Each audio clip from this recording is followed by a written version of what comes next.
G'day, I'm Mark from Self-Sufficient Me, and in this video I'm going to show you the easiest pumpkin to grow in the world for all climates, in my opinion. And I chat with nutrition expert of 30 years, Kate DePrimer, about the benefits of eating pumpkin. Let's get into it.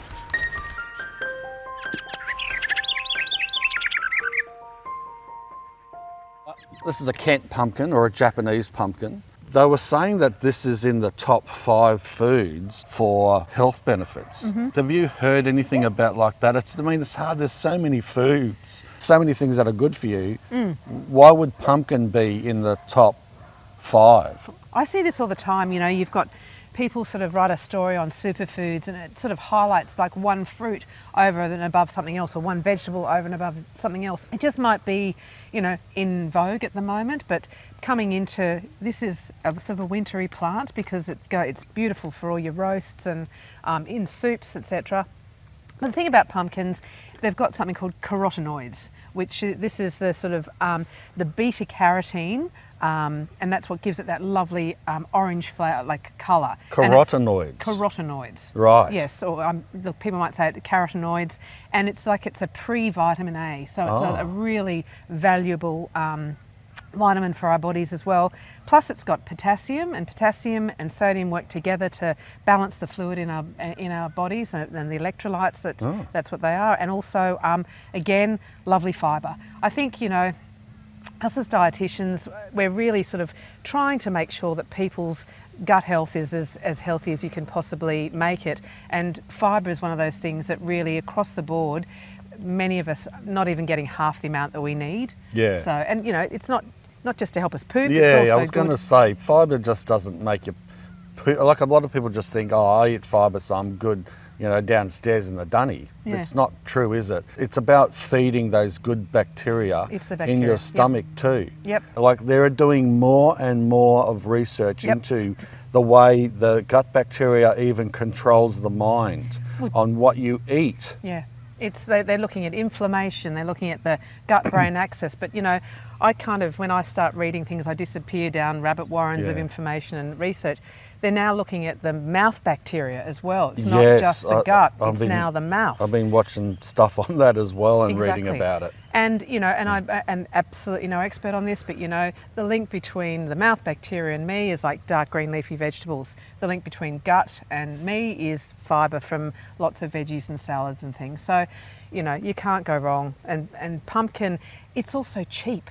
It's like it's inexpensive to get a really valuable fibre, vitamin, you know, and it's, when you look at the carbohydrate compared to potato and sweet potato, it's probably less than half the carbs.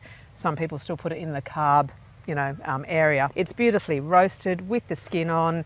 You know, you can use it in sweet cooking as well. You can make cakes. You know, I think pumpkin scones, that was something that was really popular here with one of our Premier wives. Yes, yeah, Premier's wife used to make these beautiful pumpkin scones, and she was Flo Flo Bjorka Pearson. Yeah, Joe's Flo. Joe's Flo. Yeah, Flo. Yeah. So, yeah, Kent pumpkins, Japanese pumpkins, feel the weight of this.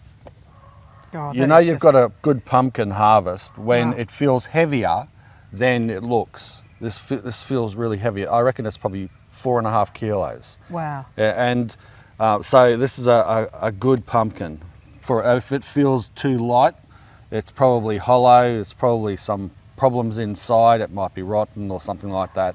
If it obviously feels too green and solid, it might be not ready to pick just yet. I've done a video on how to tell when a pumpkin's ripe. These Kent Japanese pumpkins, they just grow wild in our backyard. Like I don't plant them.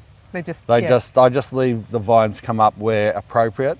They just meander around the garden all the time. You lost your notes there. Oh. And when the season's right, like they will suffer through summer usually. If you have a really wet summer like we've done this year, against all the odds, because pumpkin vines and cucurbits and that, they tend to suffer from powdery mildew and from a lot of diseases in the high humidity. This doesn't. If you want a pumpkin that tastes fantastic and can grow pretty much all year round in a subtropical climate, Or if you want it really hardy in whatever climate, when you want to just start them, even if it's in a cold climate or a really hot climate, if you're planting them through summer in the cold or through the dry season in the tropical climate, pumpkin, this Japanese pumpkin, that's the thing you need to plant, because it's prolific, it fruits easy, and the vines and the leaves, they just don't get affected as much as other varieties do. So I do recommend that one for sure. It's just one of my favourite veggies of all time. So when this grows so prolifically in your garden, what do you do with extras?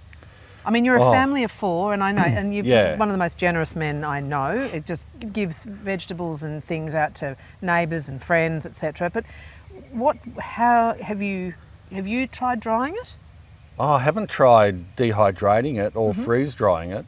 That's probably something I should give a go at.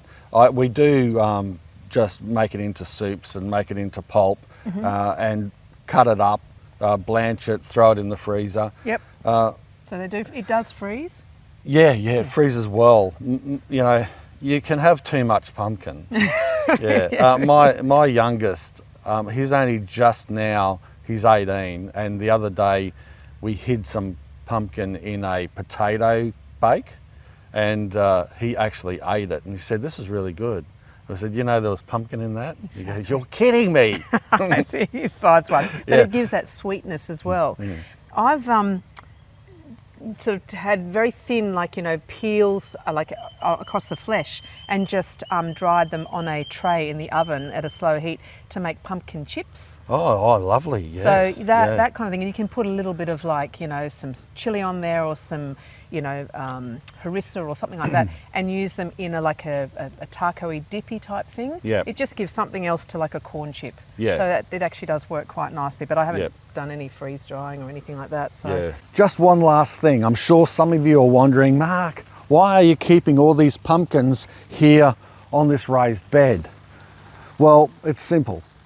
I think personally from experience that pumpkins cure better out in the sun. Here they ripen just before winter, so I leave them out in the winter sun so it's not too harsh, and I think they cure and mature a lot better and have a more deeper, richer taste if you leave them out for a couple of weeks. Sometimes, in some cases, I've left them out for a few months. I'm sure it improves the eating quality, and also the curing helps harden that skin, and then it helps with better storage when you do end up storing it away in the pantry or wherever. But there is a caveat, and the caveat is you have to be careful, especially of the animals, but in particular rodents. And you can see a rodent that's having a good time at this overripe pumpkin right here. So if you do start seeing those pumpkins getting targeted, you're better off curing them inside at a nice dry area, like a downstairs pantry or something like that, even in the shed away from the rodents if you can. But I do take the risk often and cure them outside, and sometimes I'm happy to have those mice, usually field mice, the occasional rat, come and have a bit of a feast, and we sacrifice 1 or 2 pumpkins as this nearly blows over, because it's raining again, of course. Bloomin' rain. It's winter, it's supposed to be starting to dry out, but it's just getting wetter. And if you've been following my videos, you know how much we've been trying to get our patch back after such a wet summer that we've had. But back onto the pumpkins. Yes, I don't mind the animals eating a few because we grow so many of them, it doesn't really matter. But if it matters to you, sure, cure them inside, that's fine. Well, I hope you enjoyed this video. If you did, make sure you give it a big pumpkin thumbs up, share the video around, and subscribe if you haven't already. Thanks a lot for watching. Bye for now. Cheers.